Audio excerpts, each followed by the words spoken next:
Well, good morning. I know it's been about 6 months since I posted a video.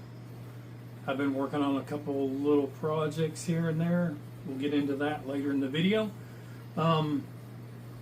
Just to kind of give you an update, retirement's good. It was good for about a month or two.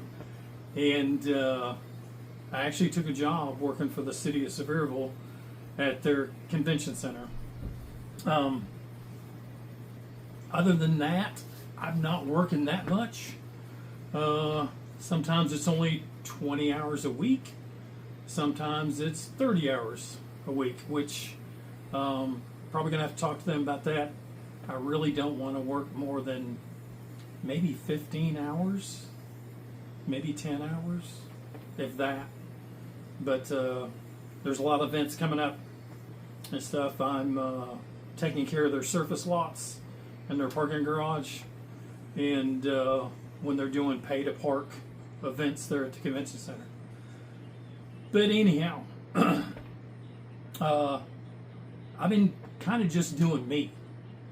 I have been working on the cars, been working on this thing a lot. I'll put together some video clips of a dyno session that we did. I was kind of curious about this motor that I built 17 years ago. It's a big cubic inch small block. It started as a 400 small block, and it's got some really good heads and stuff on it.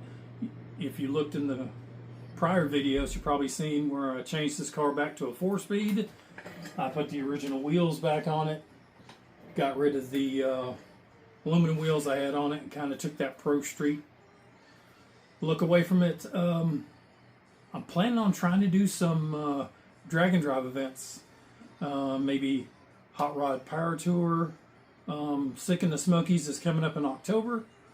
It all depends on my schedule on weekends for the city of Sevierville and weather, really. I guess probably where we need to get started is over the last probably 6-8 months, met a guy. He's my PDR guy. He did a fantastic job on the car. Had a lot of dings here and there. Had one major dent and stuff where the hood flew up. Back corners of the hood caught the top of the fender on one side. I don't know how he fixed it. He fixed it, made it look really good. But overall, he's got the car in really good shape. I still haven't had it detailed or anything. I've just been driving it. I've been doing some car shows locally here whenever I can, whenever the weather's good. I guess I probably need to go over some of the updates and modifications that I did to this car over the last 6 months. I don't have any video clips for the updates as far as some of the improvements, some of the drivability stuff. I spent a good part of a month and a half, 2 months, really learning about Holley carburetors. I thought I knew a lot, and I knew about half of what I should have known. But anyhow, let me get this off the tripod. We'll walk over here and look under the hood, and I'll kind of show you some of the things that I've done.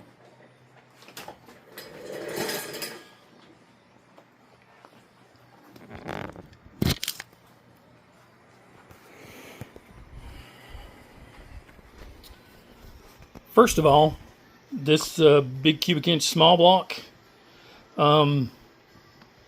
never really cooled super good. It had a 3-row radiator in it. I thought it had a 3-row. I wasn't sure if it had the original 2-row for the original motor I got sitting over here. Eventually that'll go back in the car before I go in the ground, just for my daughter. But anyhow, updated with a big 4-core aluminum radiator. It has done a fantastic job, partially in part by I installed this Black Magic fan that has a huge amount of volume, and it's done a fantastic job on the car. you watched the last video that I think I posted, I believe it was me changing out that Pete Jackson gear drive. I just got tired of the noise, tried to quiet the car down a little bit. One of the other updates I did, I had this 63 amp alternator on here, updated to 105, just so we got enough power to run this electric fan. The other electric fan didn't pull many amps, but it pulled about half the CFM as far as air volume through the radiator. Like I said, I took my HP series carb off this thing, and good example this morning, I changed out the little cork gaskets, rubber O-rings that are on the air bleed screws, just because I noticed that one of them was weeping a little bit of gas. But that has been the biggest part, was tuning this car to the right air-fuel ratio. Let me think of some of the other updates that I did to this thing. I guess you've seen in some of the other videos that we installed this AEM air-fuel gauge.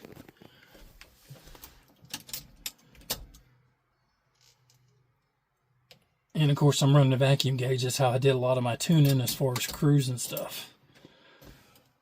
Otherwise, nothing inside the car has changed much.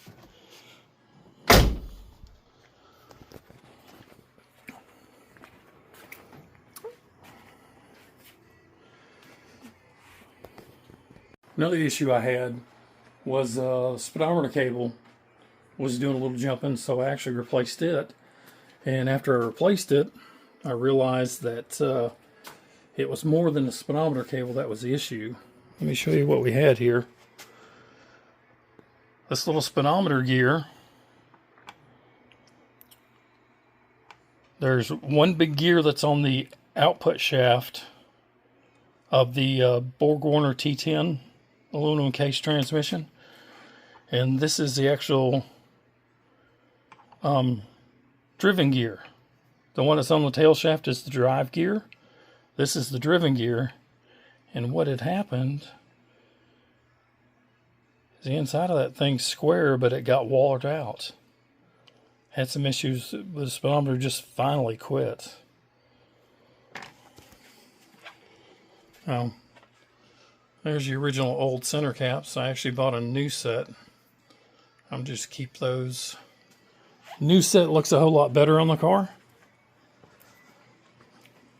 I really like the original wheels on this car a whole lot better than I did the aluminum ones. But the aluminum ones are on there because I was dragging this car a lot. Not planning on drag racing it anymore. Or I don't think so in the future. Like I said, if I do Sick in the Smokies, I'm probably going to do Sick Ward and go through the event stuff. If I do a time bracket, I'll probably just run the car easy down the track, pick a higher time bracket like 13 seconds or something that I know is achievable, and I'll try to run on 13 and stuff, just so I don't beat on the car so bad. I do have plans to either, I talked about going with the TKX 5-speed transmission, but I'm leaning more towards the gear vendors now. It just seems like it would be more feasible. Money-wise, the TKX is going to run about $4,500. The gear vendors is about $3,500. And I know that's still a lot of money, and it's just an overdrive unit that bolts to the tail shaft of the transmission. But I get to keep the original 4-speed and the original look of the 4-speed stick in the car, and I don't have to do any modifications to the tunnel or anything else. I I'm still going to run the original 373 gear. It seems to be doing fine, even though 456 would accelerate better. This car makes so much torque that I have no problem pulling a 373 gear at all. The overdrive would just be mostly for me to cruise on the interstate and at higher speeds. But that's about all I'm going to cover in this video. I'm going to try to get on here and make some more videos. Like I said, I'll post up a quick video. It's not going to be much of me talking or anything. It's just going to be a couple clips of the pulls that I did at the dyno and some of the things that we run into on the dyno. Nothing bad, didn't blow anything up. But that's always a good day when you drive it home from the dyno. But it made some good numbers for a small block. So anyhow, like I said, sorry for being so late on making videos. I've just been kind of doing my thing, enjoying life, and working a little bit. But anyhow, hope to see you soon. If you've not subscribed, please subscribe. I'm trying to reach, I know it sounds petty, but I'd like to reach 1,000 subscribers by the end of the year or the beginning of the new year. But anyhow, you guys have a good day. It's a beautiful day here in East Tennessee. We just had some rain over the last couple days, but skies are clearing up. It's always a good day when you live in America.